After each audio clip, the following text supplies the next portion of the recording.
Hindi to Marathi शब्द। हिंदी फूल गोभी, मराठी में फूल गोभी। पत्ता गोभी, मराठी में गोभी। लौकी, मराठी में दुधी भोपळा। तोरी, मराठी में तुरई। खीरा, मराठी में काकड़ी। कद्दू, मराठी में भोपळा। करेला, मराठी में कारले।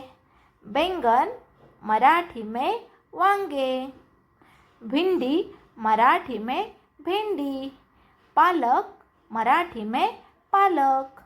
मेथी, मराठी में मेथीची भाजी। बीन्स, मराठी में शेंगा। गाजर, मराठी में गाजर। मूली, मराठी में मुळे। मटर, मराठी में वटाणा। धन्यवाद।